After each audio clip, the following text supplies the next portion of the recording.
శాసనసభ్యురాలు శ్రీమతి వేమిరెడ్డి ప్రశాంతి రెడ్డి గారిని రావాల్సిందిగా సగౌరవంగా ఆహ్వానిస్తున్నాం.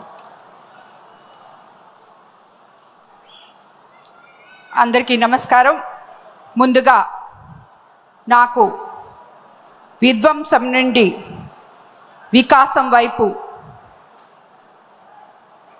పయనించడానికి ఈ తీర్మానాన్ని ఆమోదించడానికి ఇచ్చిన పెద్దలకందరికీ కూడా నమస్కరిస్తున్నాను. ముందుగా స్వర్గీయ ఎన్టీ రామారావు గారి 102వ జన్మదిన శుభోత్సవం సందర్భంగా ఆయనకు పాదాభివందనాలు చేస్తున్నాను. అదేవిధంగా స్వర్గీయ ఎన్టీఆర్ సినిమాలు పేరు ప్రఖ్యాతులు చూస్తూ పెరిగాం. చంద్రబాబు గారి ఇమేజ్ చూసాం, విన్నాం. చంద్రబాబు గారి విజన్ చూసి మేము ఎంచుకున్న వ్యాపార రంగంలో కూడా ఆధునికత, అప్డేట్ మెషిన్స్తో వరల్డ్ వైడ్ విస్తరించాం. లోకల్ టు గ్లోబల్ లీడర్గా ఉంటూ కూడా మాలాంటి కొత్త వారికి గౌరవం, మర్యాద ఇవ్వడంలో, ప్రజాసేవలో ఎలా ఉండాలో సలహాలు, సూచనలు ఇవ్వడంలో చంద్రబాబు గారు చూపే అభిమానానికి ధన్యవాదాలు తెలుపుకుంటున్నాను. రాజకీయం అంటే సేవ, అభివృద్ధి అని చెప్పారు. మాలాంటి రాజకీయం సేవగా చూసే వాళ్ళకి ఆయన ఇచ్చే గౌరవానికి మరోసారి ధన్యవాదాలు. వారసుడు అంటే ఆస్తులకు, వ్యాపారులకే కానీ ప్రజాసేవ కోసం పుట్టిన రాజకీయ పార్టీలకు వారసుడు కావడం అంటే అది పెద్ద సాహసం.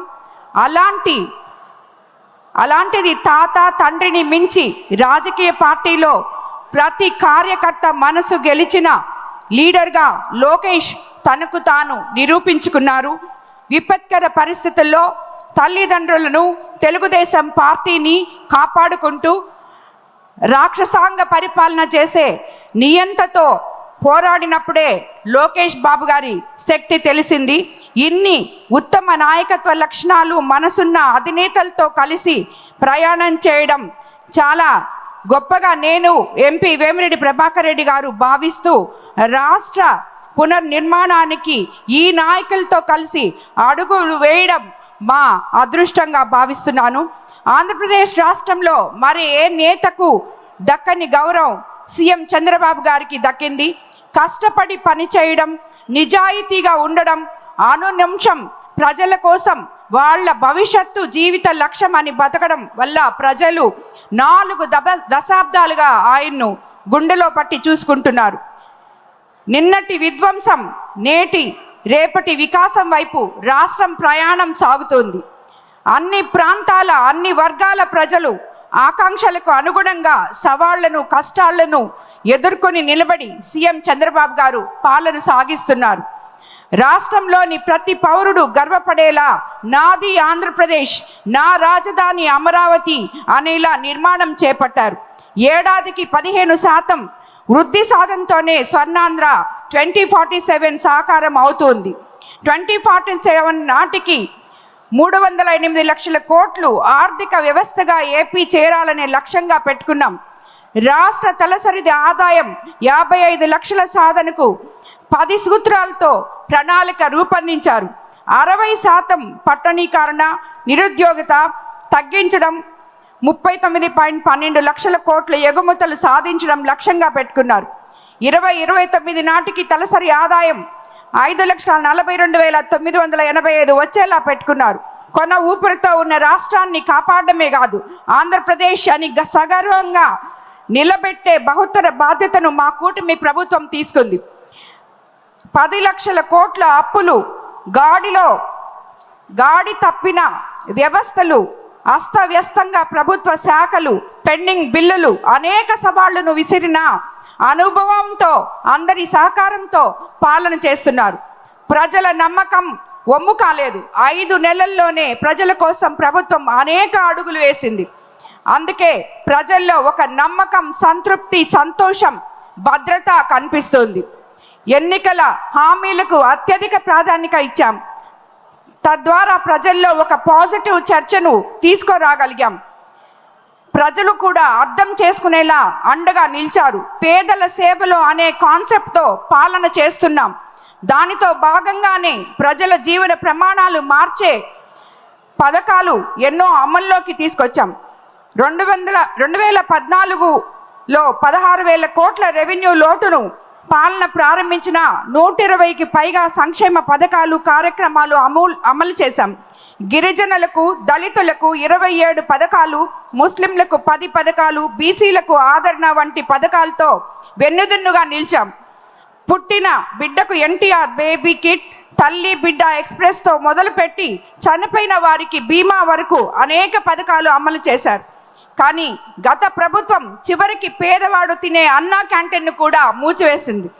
సంక్షోభం నుంచి సంక్షేమం వైపు నేడు మళ్ళీ పథకాలు ప్రాణం పోసాం. పెన్షన్లు 4,000 పెంపు. దేశంలో అత్యధిక పెన్షన్లు ఇచ్చే రాష్ట్రం మనదే. ఎక్కువ అప్పులు, తక్కువ ఆదాయం ఉన్న రాష్ట్రంతో దేశంలోనే ఎక్కువ పెన్షన్లు ఇస్తున్నాం. అధికారం చేపట్టిన మొదటి నెల నుంచే 64 లక్షల మందికి ఇంటి వద్దే పెన్షన్ ఇవ్వగలుగుతున్నాం. దేశ చరిత్రలోనే లేని విధంగా అనారోగ్యంతో ఉన్న వారికి 10,000 రూపాయలు, 15,000 రూపాయలు పెన్షన్ ఇస్తున్నాం. పేదల కోసం నేటికి 198 చోట్ల అన్నా క్యాంటీన్లు ప్రారంభించాం. 5 రూపాయలకే కడుపు నిండా పేదలు భోజనం చేసేటట్టు చూసుకుంటున్నాం. పేదల జీవన ప్రమాణం పెంచడంలో ఇదో ముఖ్యమైన పథకం.